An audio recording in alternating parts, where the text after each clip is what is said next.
stay tuned because for the next 60 minutes, Motorsports Unlimited is on the air. Hi, I'm Jerry Bryant, and these are the lovely ladies of motorsports. And all this hour, we're going to have 60 minutes of action-packed excitement. All kinds of exciting things will happen. And we got the famous Bill Wildt, and we got all kinds of other good stuff that's happening all this hour. Motorsports Unlimited, 60 minutes of non-stop action. So let's go to the studio right now, huh? Thanks, Jerry, and hi, everybody. Welcome to the studio headquarters of Chicagoland's most watched, most talked about Access television series. I'm Samantha Bentley, and this is the 1017th edition of Motorsports Unlimited. Today, we begin part 2 of Bill's summer of 2006 motorcycle adventure. If you'll recall, on last week's show, he left Franklin Park, a Chicago suburb near O'Hare Airport, and rode to Crown Point, Indiana, without using an interstate highway. As a matter of fact, Crown Point was a bit of a side trip because they have a Ponderosa restaurant he enjoys. He's already mentioned the first stop on this trip was supposed to be Fairmount, Indiana, by the way of Route 30 and Route 31. Crown Point is a few miles south of Route 30, but he was hungry. Let's join him.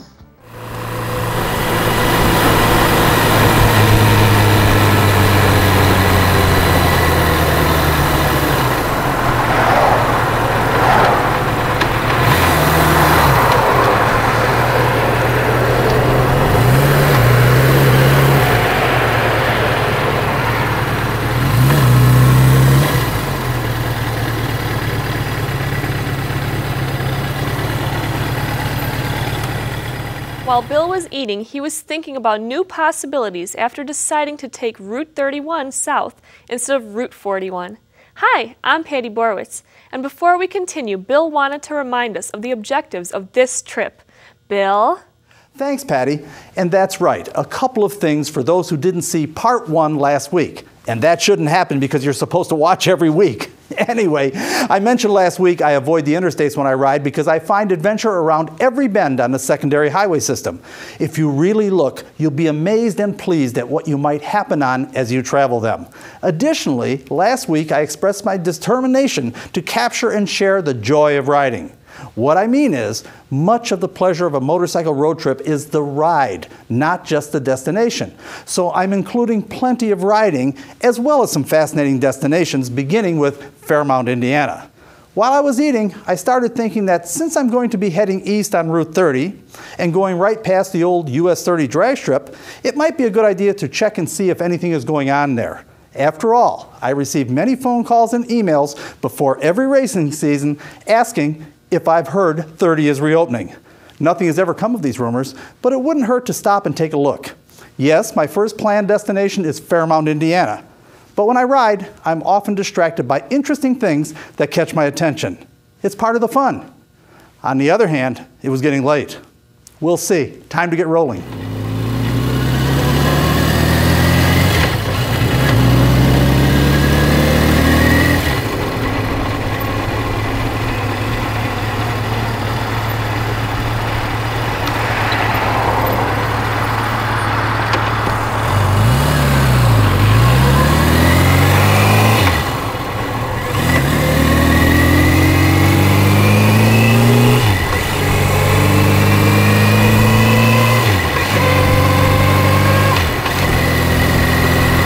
Well, that was good. Now back to Route 30. I still wonder whatever happened to Ponderosa in Illinois. Odd.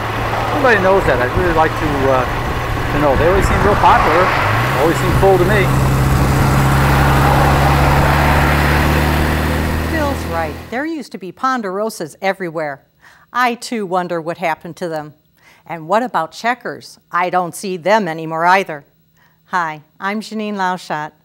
Let's rejoin Bill as he returns to Route 30 and see if he decides to check out the old US 30 drag strip.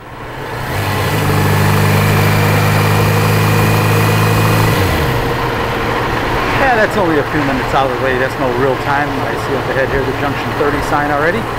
So we will jump back onto 30, make a right turn because I'm south on whatever this is. I don't really know what this is. I go here all the time and I don't know what it is.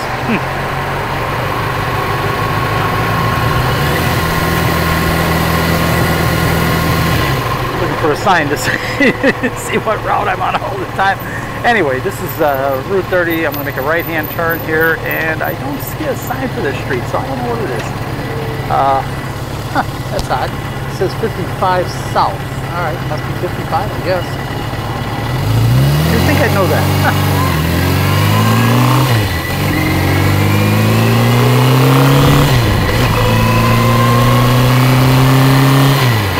So once again, say that again. So once again, Route 30 headed east, and now we're on the way to Plymouth, Indiana, where I'm going to turn right on 31.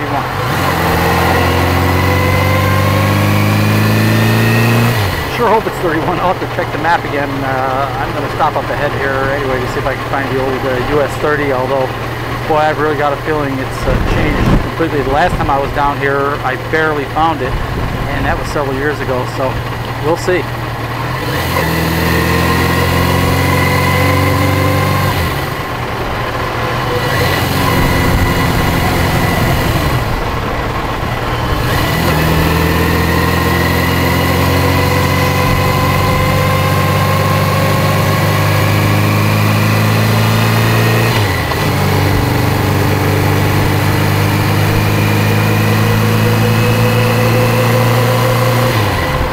We're about to go past I-65. You can see on the sign up ahead to the right, Indianapolis one way, Chicago the other way. Now, going to Fairmont, Indiana, if I were in a hurry, the way I would go is take I-65 south, the interstate. But as I said, I'm not in a hurry. I'm in a hurry to have a nice ride in the country, and I'm certainly having that. I enjoy that. So I'm going to continue going east on 30 and go past I-65. And if I can spot any old landmark in the US 30, I'll stop and take a quick peek there.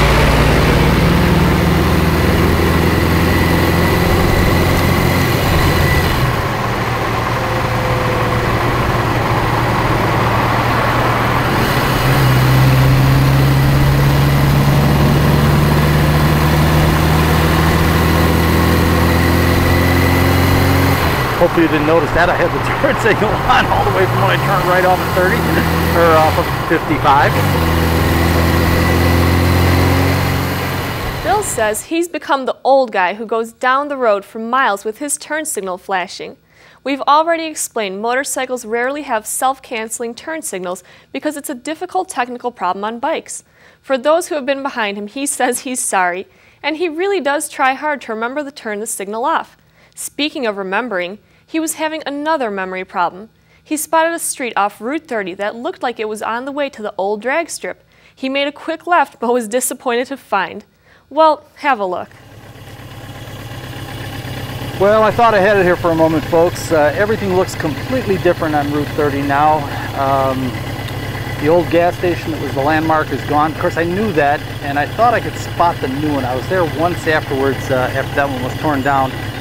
And I spotted a speedway. I thought it was a Citgo, but I spotted a speedway. Looked right, street felt right. Came down here, saw a little place looked like something had been torn down. I said, I'll bet that's it. But I come in here and boy, unless it's completely and totally gone, this isn't it. I'm in the wrong place.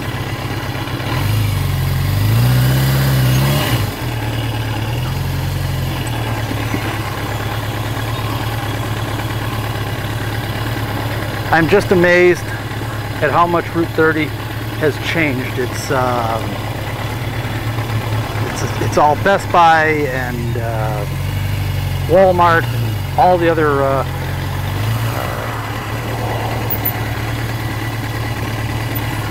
I don't want to call it yuppie places. That's probably the wrong characterization, but all the other places that have taken over the landscape of America. I don't know if it's a good thing or a bad thing, but it sure is a true thing.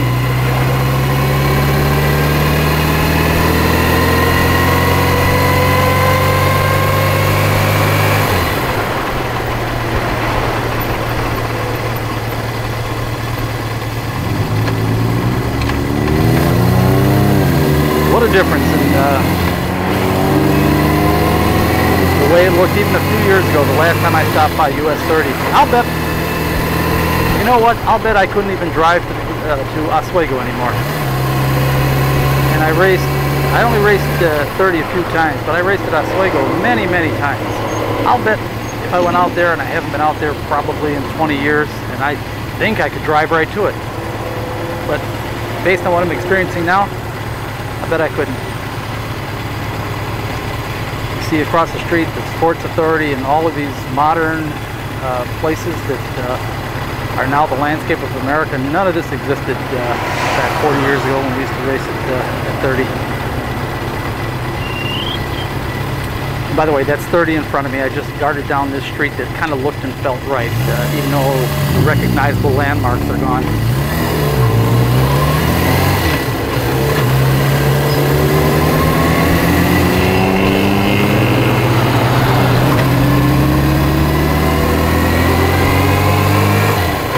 Well,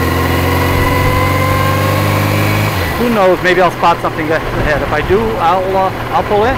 I'm not encouraged, though. In a few moments, Bill spotted another road that really looked promising. He almost went right by it. I know, I'm really being stupid now. I see another one that looks very much like where we used to turn, and it looks like it was a gas station here at one time and became a food mart, and now it's nothing. Maybe this is the right one. This is going to be my last try. Unless I really spot it's so sad. It really is. The young people in America. I don't know what they're going to use for their path. The technical people I'm talking about, the Bill Wildts of the world. I don't know what. Yes. Here we are. Here we are. Boy, there's a piece of the old tower there. Well, not much of a piece. Here we are. I cannot believe I found it by pure instinct. Let's see how I'm going to get in here now without getting arrested.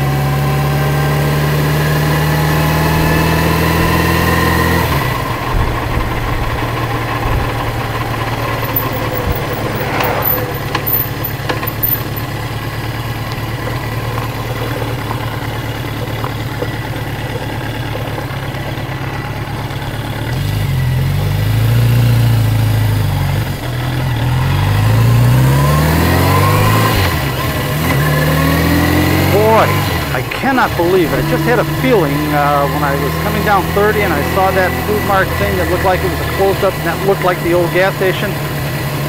Just had a feeling that, gee, that looks like it could be it. And son of a gun. Of course, there's no trespassing signs, which is expected.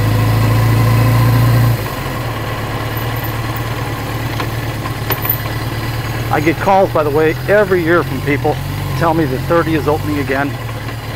And sometimes it's so promising what they say that I want to believe it, and I actually make a trip down, and it turns out to be nothing. Sure enough, here is the old 30, pieces of the drag strip, the pit area.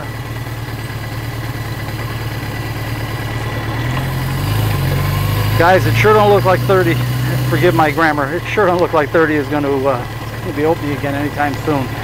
I sometimes think those of us in the motorsport community, we are so passionate about what we do that, you know, we want to believe. But I don't see anything here encouraging. Well, there you see a 2006 look at the old US 30.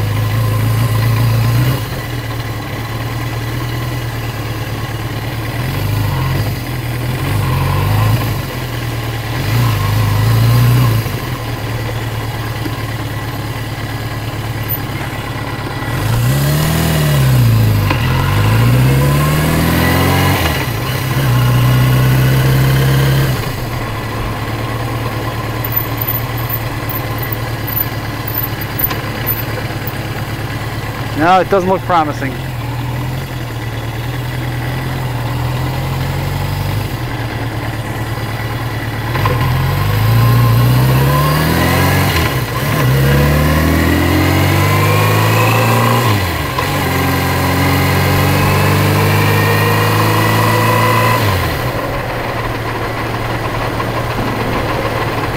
Well, before I get back on 30, I think I'll pull into this old gas station slash food mart slash nothing now.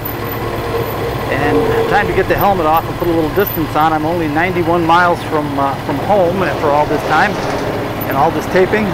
So I'm going to have to take some time to just lay my ears back and put a little distance on and enjoy it by myself. I'm sure you won't begrudge me that. For the next hour and a half, Bill just enjoyed the scenery. He traveled east on Route 30 in search of Plymouth, Indiana, and Route 31, where he would turn south on his way to Fairmount. Let's rejoin him as he approaches Plymouth.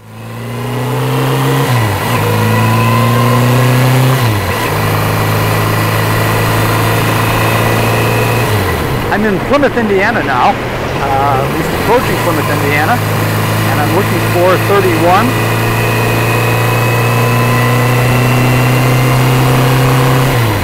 And yes, I did check the map. It is 31 that I'm looking for.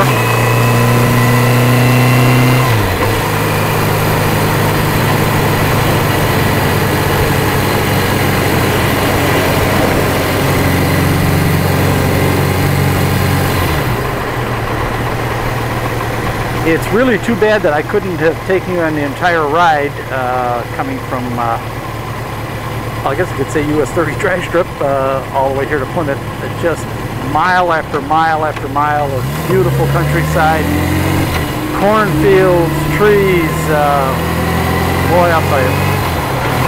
It's funny when you think about it, those in the Chicago area, they tend to think that that's what America looks like. In fact, most of America looks like what I've just experienced for the past, I don't know how long it is, an hour and a half or something. Anyhow, it's been just beautiful.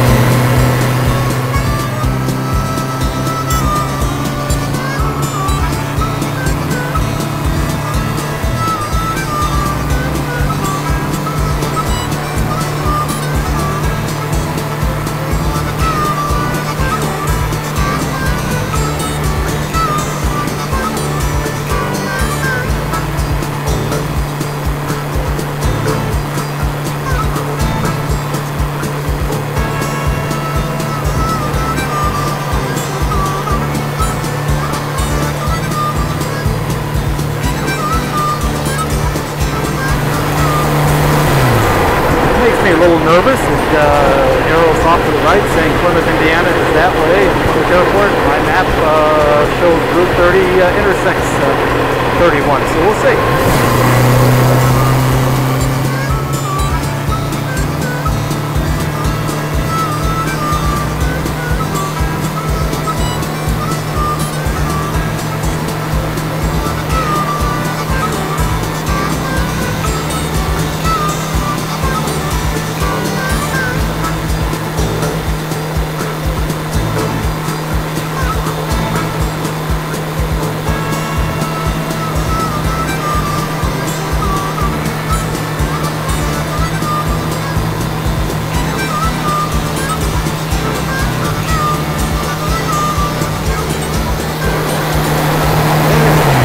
There it is, Route 31, 1 mile.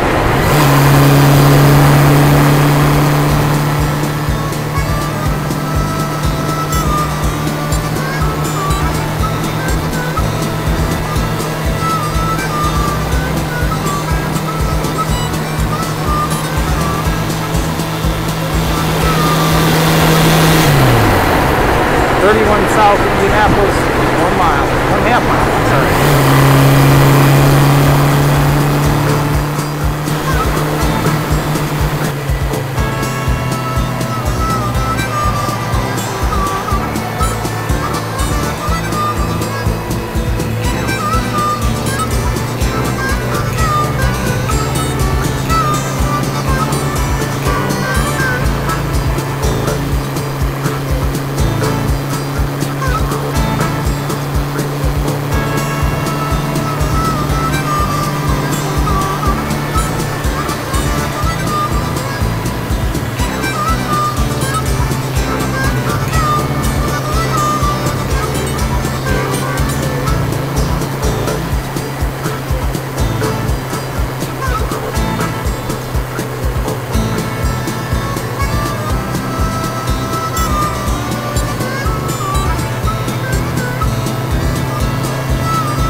31 headed south, Fremont, Indiana. Hopefully next stop, although I'm going to need gas here pretty quick.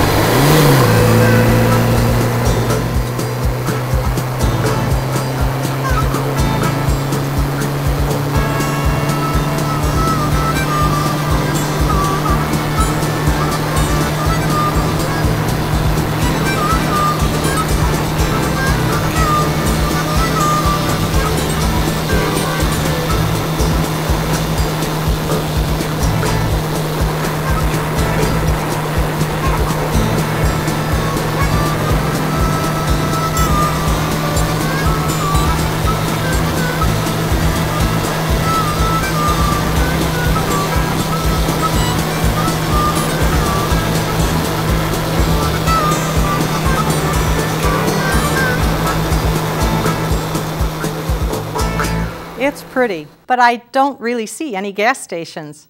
If I were Bill, I'd be getting a little concerned.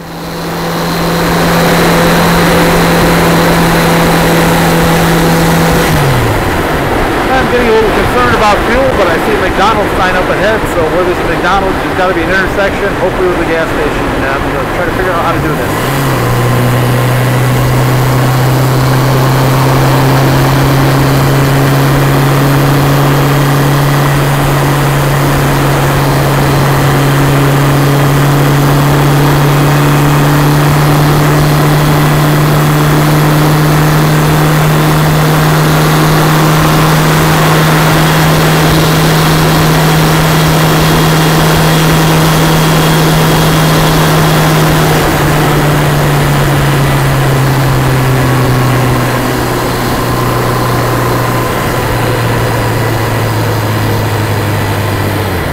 Well, it looks like I figured it out wrong. It should have been on the left side. Because this looks like all farms and stuff. I don't see any gas here. So, I'll turn around. I told you, this is not network television, folks. If it were network television, we'd reshoot this a dozen times until we could slide right in there into the right lane, the proper lane, and go where we're supposed to go. We're not doing it. I already shot one piece over today. I'm not going to do another one. But I'm glad to see there's a gas station up there.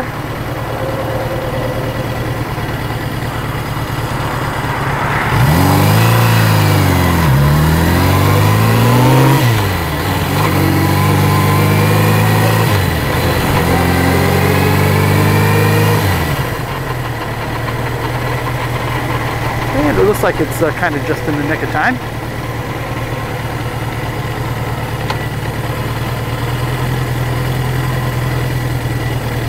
We're just south of Plymouth, Indiana now, folks.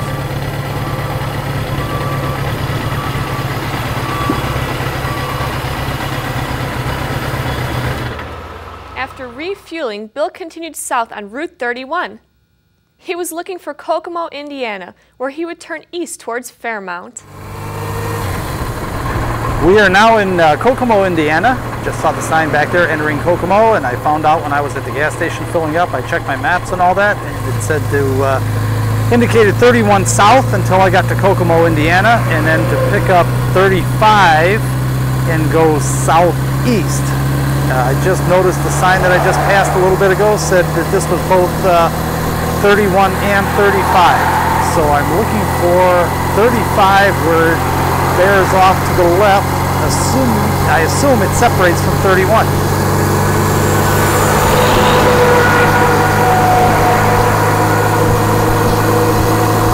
I can tell you, folks, it's been an absolute perfect day of riding. Just absolutely beautiful, but hot. I will say, I've seen signs anywhere from 86 to 89 today, so it's been very hot, but still beautiful with the 60-mile-an-hour breeze blowing over you.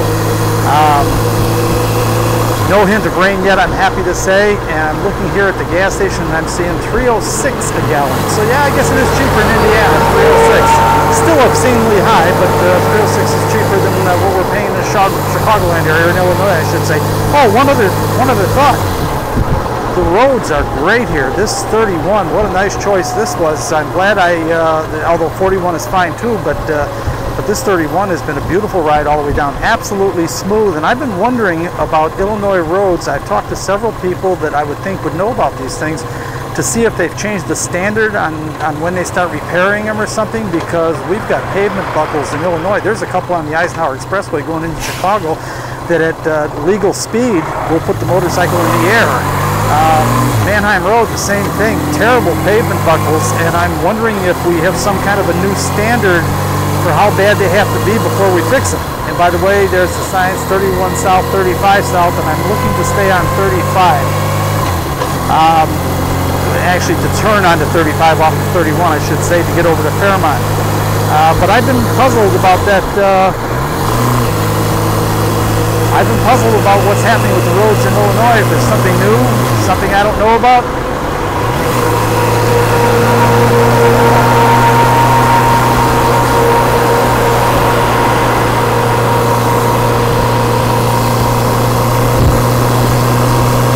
I just noticed something there called the Heritage Automotive Museum.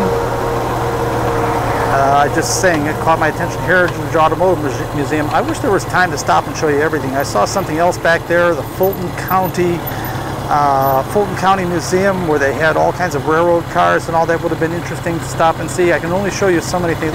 As we always say on Motorsports Unlimited, all we can bring you is a taste of all of this stuff. To really enjoy it, you got to get out and do it yourself. All I'm trying to do is give you a little idea.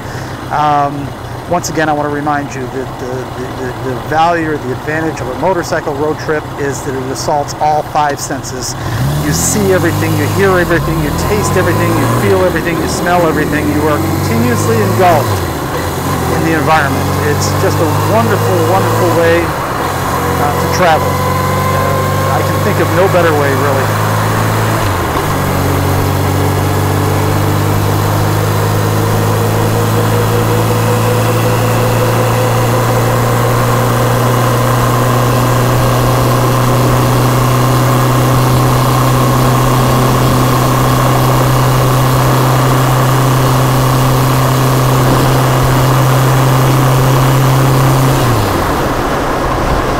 Kokomo is a little bigger than I anticipated it was. It's actually a pretty good sized town. And I hope I haven't missed where 35 turned off already. I'm trying to watch. Sometimes it's very difficult to try to maintain a storyline, a train of thought here while I'm trying to explain some things and pay attention to the road signs at the same time. I don't think I've missed it yet. I hope not. No, there it is. I see we're still 31, 35 off onto the right.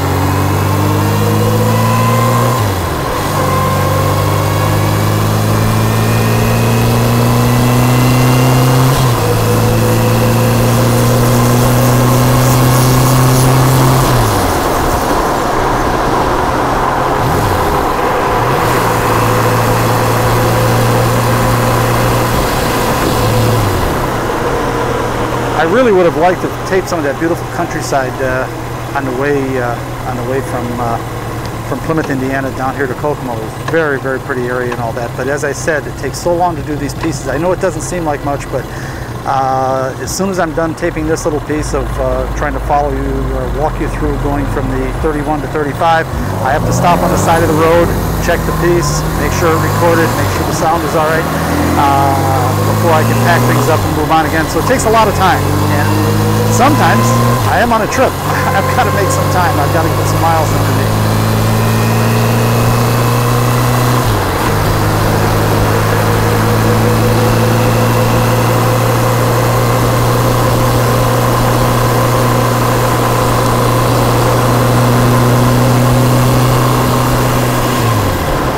I see 35 bears to the left, junction 22.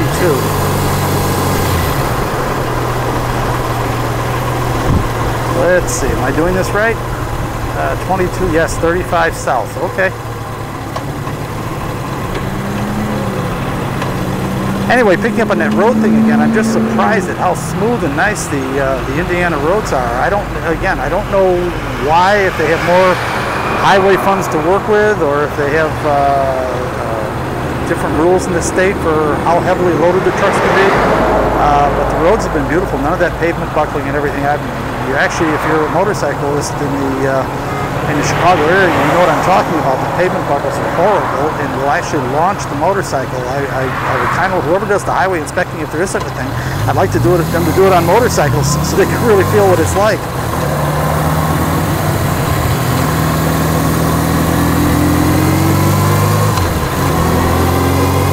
Now 35 should take me right into Fairmont, Indiana, if I've read the map correctly. And once I get into Fairmont, then I've got to figure out how to get to where I'm going, I guess. Yeah, I guess get to where I'm going. The attraction that is bringing us to Fairmont. Any guesses yet? I'm just curious. I'll bet a bunch of people have already checked the internet. But it's kind of a little interesting piece of history right here close to the Chicagoland area.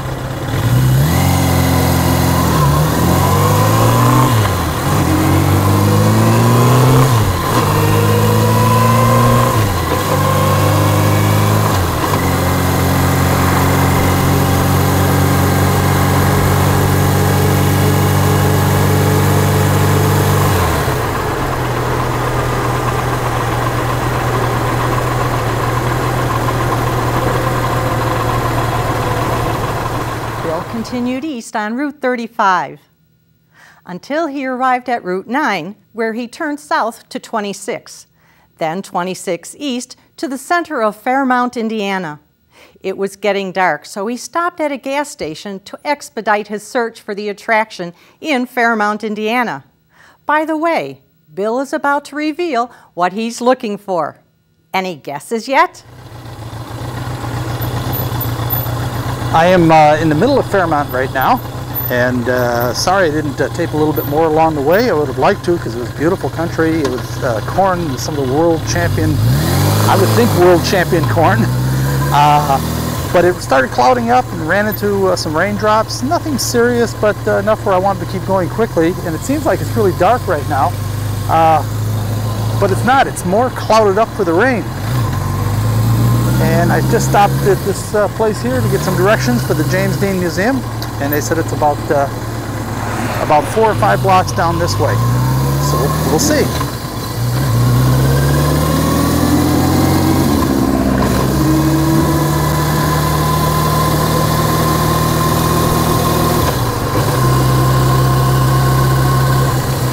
James Dean Memorial, something straight ahead, it said. Okay. James Dean.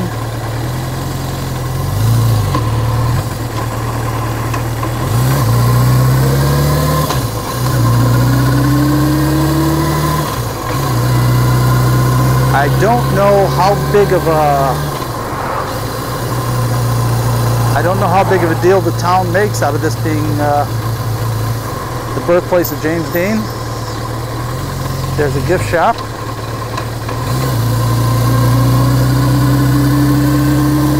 Gift shop, so apparently there's some enthusiasm about it down here. But anyway, this is the birthplace and the place, as I understand it, where James Dean is buried.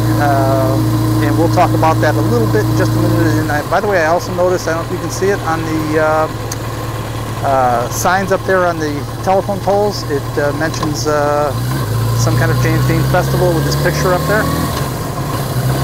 I have a feeling I've gone by it, but let's just go a little bit further. Yeah, I think I have. I think I'm a little bit, this is like a downtown area now. I think I went by it. We'll turn around.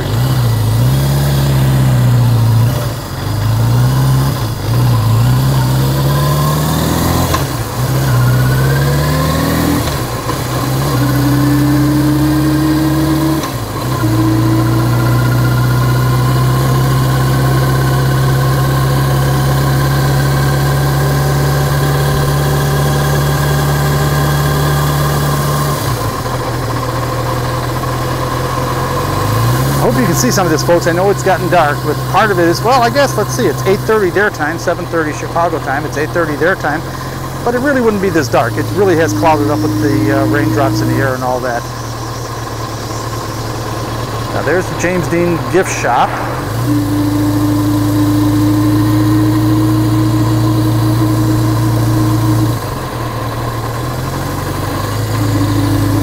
But they said something about the James Dean Museum.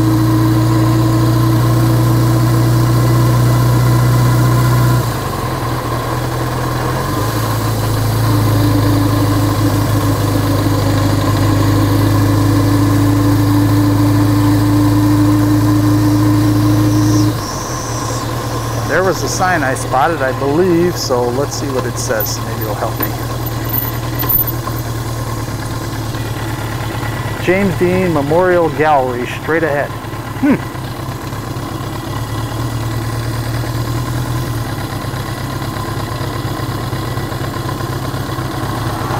Just waiting for the traffic to go by, folks, and I'll turn around and try it again.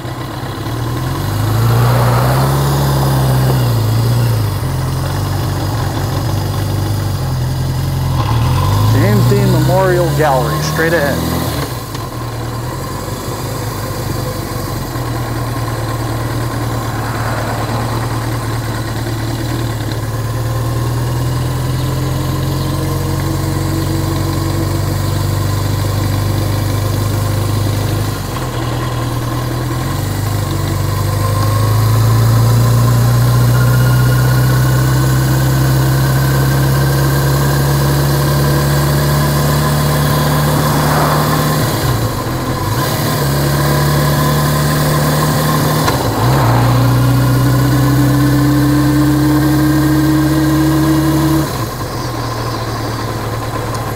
I'm going to stop and ask these folks. I saw some people sitting out here on the porch at this James Dean gift shop, and see if this is also the Memorial Gallery.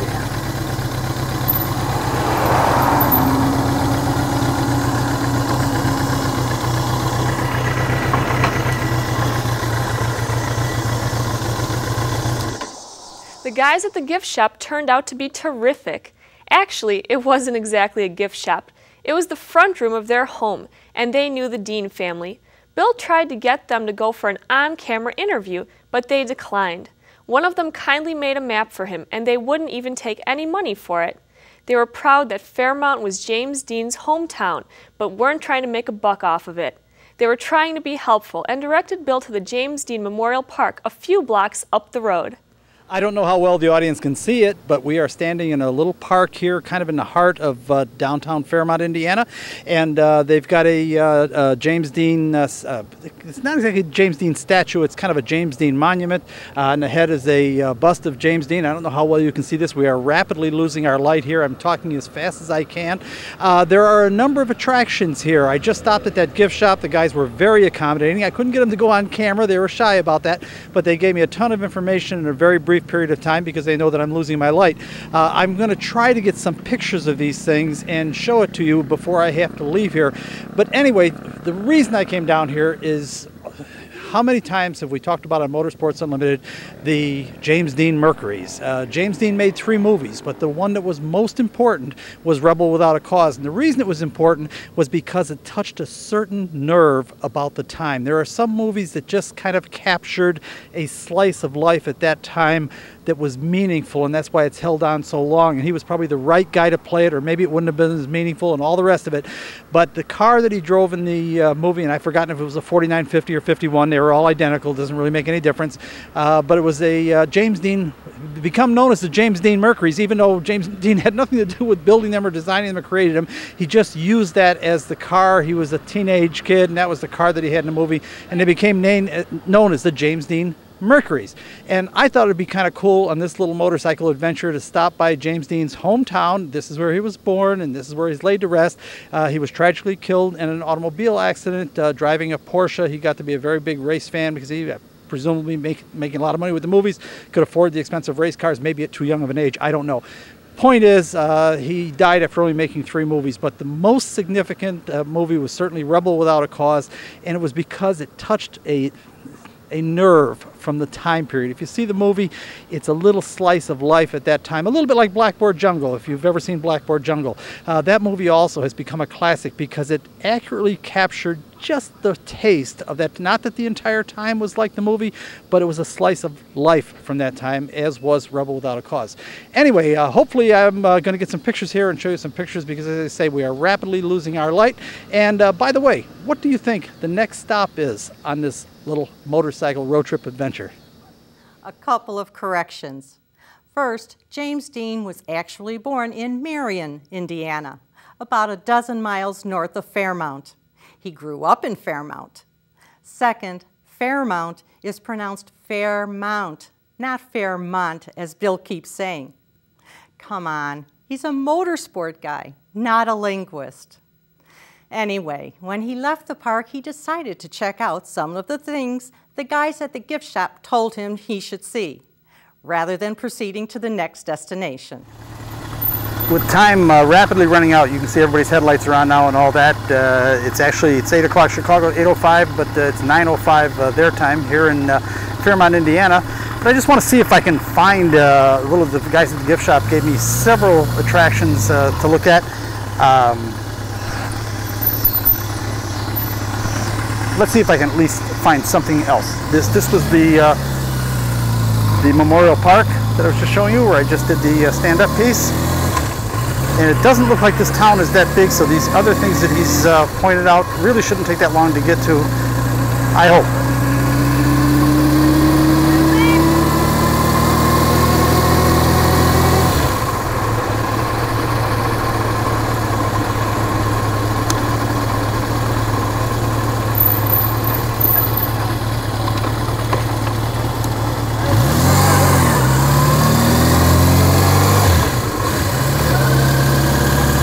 Now let's see what street I'm supposed to go down to here. I better stop and take a look at the map. It's real easy to get turned around. There it says Fairmont Historical Museum. I would presume there's something about James Dean in there, but let me just check this map. Let's see, I made a left there, so I should go one street, which is in front of me, to the 3rd Street. Make a right. 3rd Street, make a right. There's one.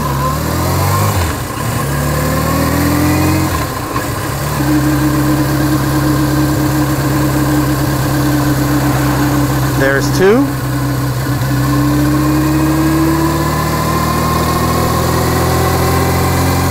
And this is the 3rd, so I'm making a right as instructed.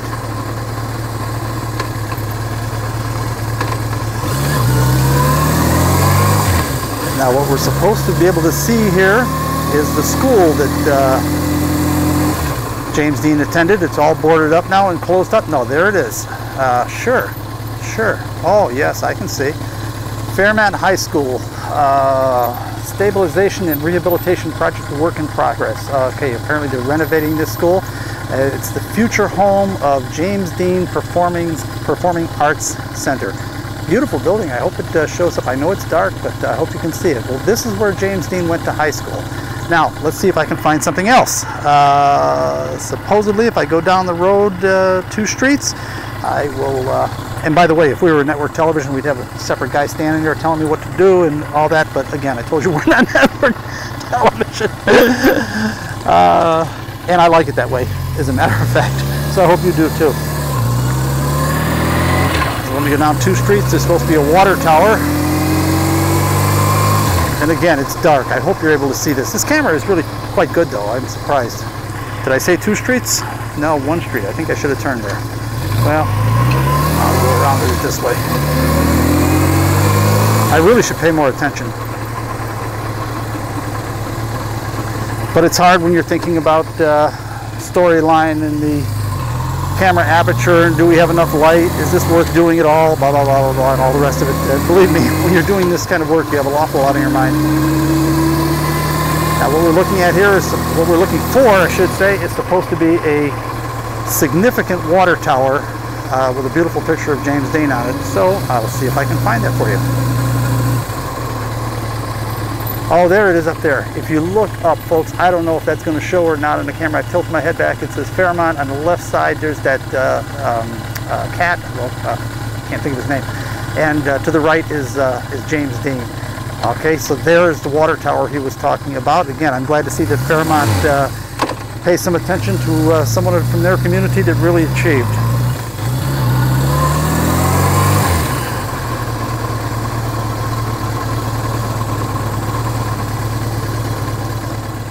reservations about checking out the next item on the map the guys in the gift shop provided, but they were insistent about it. He drove to the outskirts of town. Let's take a look with him. The man at the gift shop strongly recommended, almost insisted that I stop by the James Dean Memorial at the cemetery. It's not the kind of thing I would normally do. I don't want to bring people down, but on the other hand, I'll take his advice, and I see there, it says, I don't know if the audience can see that, James Dean, second drive on right, top of hill. This looks like the second drive to me. Might be the first. Wait a minute, there it says another one. Oh, James Dean gravesite. I'm sure you can't see that, folks. To the right on the top of the hill.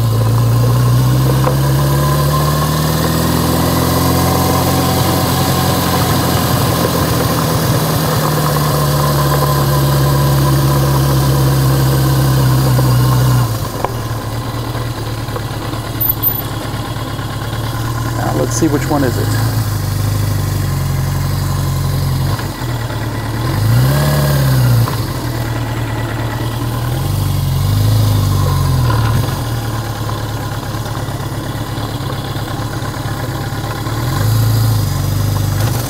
My headlight on it. I hope you can see that, folks. There's James Dean's memorial. James Dean, 1931 to 1955. All too short of a time. I know it's dark. I hope you're seeing a little bit, and maybe it's appropriate that it's dark.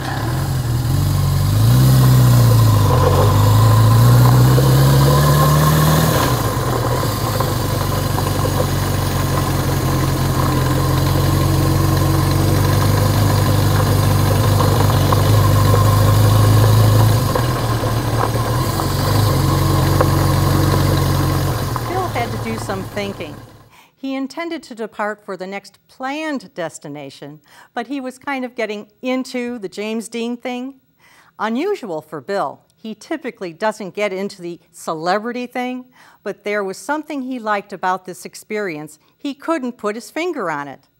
Instead of leaving, he sought directions to the closest motel where he had a good night's sleep and was ready to start fresh the next day. Let's join him as he gets started. Well, I've had a good night's sleep, folks. And by the way, some of you asked after the New York trip, and for that matter, the Kansas trip, how come I stay in motels overnight when on the first trip 40 or 50 years ago, whenever it was, now I have to do the math again, I think it was 40 years ago, you prided yourself on the fact you guys slept in sleeping bags alongside the road by going into farm fields where you wouldn't be noticed and all that.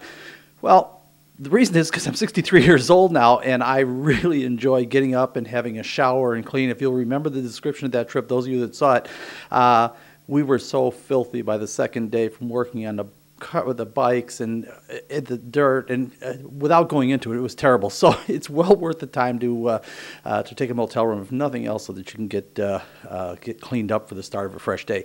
And I feel great now. I'm ready to go. Just had a shower and all that. Packed all the stuff back up into the bags, and once again, it prompted me. I want to once again talk a little bit about soft bags versus hard bags. Now, I've said before, I don't have any experience with the hard bags, the things you see on the Gold Wings and others. Many touring bikes have really beautifully styled glass bags that go with them and all that. These bags, and I want to talk about this a little bit more when we're outside, but these are the Nelson Rig bags that I selected because they're the largest that I found of any of the soft bags, and I really wanted large bags because of all the stuff I have to carry. And the tank bag is Covermaster, as is the tail pack is Covermaster, and they have a different philosophy that I want to explain a little bit because part of what I'm supposed to be doing is sort of testing these things and looking at them to see what I think. Anyhow, we are in Gas City, Indiana. Interestingly enough, I was surprised to find out that there were no motels in Fairmont, Indiana. Now, I would really think with the James Dean thing and all that they'd have accommodations for tourists. There really weren't. I'm about 7 or 8 miles away now, 7 or 8 miles away, and it was my intention to go on to the next destination. But the more I thought about yesterday, the more I wanted to go back and do one more thing. And it's kind of on the way anyway. So we are going to go back to James Dean's home, if we can say it that way, in Fairmont, Indiana, because I have one more point that I want to make before we leave. Bill loaded up the bike and decided to take a moment to explain the point he mentioned about different weather protection efforts of various soft bag manufacturers before he left. Well, I'm loaded up and ready to go now. It looks like it's going to be a nice day. I was a little bit concerned when I first got up. It looked very, very overcast outside, and there is talk of a little bit of rain this afternoon. I'm not going to worry about it right now, of course, but once again, Amelia Earhart said that adventure is where you find it, and then some years later, somebody else said it's only an adventure when something goes wrong, and I hope to disagree with that, so hopefully it doesn't start raining. In any event, it looks like it's going to be a beautiful day so far, and I'm just going to focus on that. By the way, I have sunblock on, and yesterday when I left the Ponderosa, I put sunblock on for the second time. Seemed to help, so I think my viewers had the right idea that, Bill, you got to put it on more than once a day or it's not going to be effective. Now, granted, I didn't do every 2 hours like they said. I did about every 4 hours, but still much better than on the New York and Kansas trip. So I guess you do have to put it on more frequently than I think you do. Now, couple things real quick before we get underway that I was trying to point out in the room when I said that there's some different theories. This stuff is Covercraft.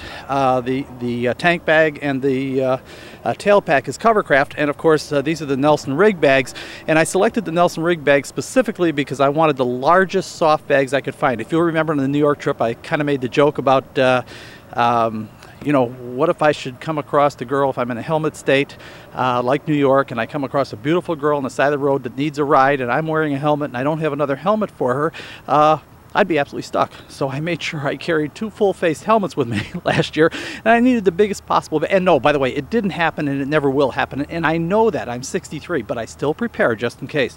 So in any event, I wanted the biggest soft bags I could find, and these are the Nelson rig bags. The point is they've got a little bit of different theory. I think a little different theory for rain protection. Now let me show you the Covercraft, and let me open this up over here. The Covercraft uses a, I'm going to call it a shower cap.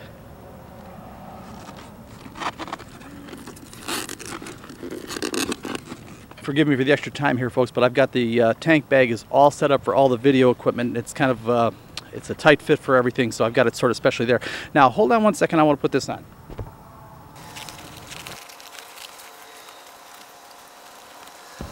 Okay, so it's like a shower cap, and I've got one for this and one for the tail pack also. And I think that gives really good rain protection if it should start raining. Not only that, it does something that I like, is that it also keeps the bags from getting wet and dirty on the outside. Although this might not mean anything. This is just my perception of the thing. The Nelson rig stuff does it a little bit differently. They got a little bit different theory. Let me just see if I can show you something. They've got a little bit, what I'm going to call a theory, a little bit different theory on it, in that they provide these very heavy gauge. Actually, this one's got my coat on the side here to first pop out at me. So let me just put this up to the side. But when you come down here, they've got these really heavy-duty plastic liners that are double Velcroed, and they've got a clamping system, a strap system on top of it and all that to keep everything dry inside. The only thing I do kind of like the idea of is the shower hat keeps, because a lot of times when it rains you get road grit and everything thrown up, and the shower caps kind of keep the bags clean on the outside too. However, it could well be, because these are the biggest soft bags I could find, maybe a big shower cap on there would be like a sail in the wind, and at 70 miles an hour they would tear off. And I'm sure somebody's going to call me and say, Bill, Nelson Rig does the shower cap too on a smaller stuff. I don't know. But anyhow, I'm just giving you a little idea of how all this touring stuff works. Very well thought out, very well designed. One more thing. As you know, I take a lot of still pictures. I love the way these things are compartmentalized. The people that designed the touring stuff really know what they're doing. There's a reason for all these compartments, and the reason is so you don't have to disturb other stuff. It's not like you got a car with a big trunk where you can push things around. You're dealing with a very small area here. So all these compartments are really handy, and on this back one behind the tail pack, that's where I keep the still camera. So it's handy. I can get at it very quickly, and I don't have to disturb anything else. Anyway, I'm on the way now. I want to go back to Fairmont, Indiana. It's kind of on the way to the next destination anyway, and I want to finish up on the James Dean story. I think, while thinking about it yesterday after I left there and last night and looking at some of the footage that I taped, I think I have something important to say about it. So join me as we return to the home of James Dean. Bill left the motel in Gas City and began his ride back to Fairmont.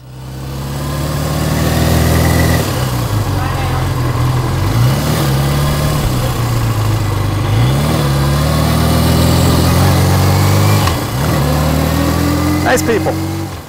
Traveling feeling like this looks like so much fun. I wish we could actually ride with him instead of just watching. I know he's trying to make it feel like we are, but it's just not the same. Maybe next time. And speaking of time, we're out with only enough left to acknowledge the fine work of our award-winning production team, including Chuck Itzenthaler, Sue Cassanda, our webmaster Frank Barbalace, Rena Borwitz, and Tom McGrady. Special thanks to JBTV's Jerry Bryant. Music is created for us by independent artists Roger Pauley and Jerry Herbert. Of course, we have to take a moment to thank the stars of this edition of Motorsports Unlimited: Janine Lauschat, Patty Borwitz, and our host, Bill Wildt. Me, I'm Samantha Bentley, wondering why Bill is returning to Fairmont. What did he find so compelling he wanted to return? We'll have to wait until next week to find out. Thanks for watching. See you next week. This program made possible in part by support from Jimmy's Red Hots, located on Grant Avenue and Pulaski Road in Chicago. This program made possible in part by support from the Chicagoland Toys for Tots Motorcycle Parade held on Western Avenue in Chicago, the first Sunday in December. This program made possible in part by support from ABC Auto Parts, located on Ashland Avenue at 138th Street in Blue Island, Illinois. Motorsports Unlimited is produced by Bill Wildt, president of the Motorsport Advancement Crusade. This program made possible in part by support from Bridgestone Firestone and your local Bridgestone Firestone tire retailers. This program made possible in part by support from Copy That, located in the County Farm Plaza at County Farm Road and Army Trail Road in Carroll Stream, Illinois. This program made possible in part by support from PB Food Products, located on 47th Street at Western Avenue in Chicago, Illinois. This program made possible in part by support from J.C. Whitney & Company, located just off I-80 at the Utica exit in LaSalle, Illinois. Motorsports Unlimited was created to raise public consciousness, understanding, and appreciation of the motorsport community and their activities. You can contact us by email at msutv.com, or you can write to Motorsport, P.O. Box 66242, Chicago, Illinois, 60666. We enjoy hearing from our audience. Please let us know what you think. Next week on Motorsports Unlimited, we conclude our visit to James Dean's hometown and hit the road again. There are 4 planned destinations on this motorcycle road trip summer 2006. The first, James Dean's hometown, turned out to be an unexpected, even moving experience. Destination 2 is next. We're heading south. Any guesses? Join us next week on Motorsports Unlimited and find out. So that's it, another edition of Motorsports Unlimited and the lovely ladies of motorsports. And be with us next week because we'll have something real exciting. Bill Wildt's going to have the lovely ladies, and just about anything can happen right here on Motorsports Unlimited. Every week at this time, we bring you the best in motorsports. So be seeing ya. Bye-bye. And keep on rocking.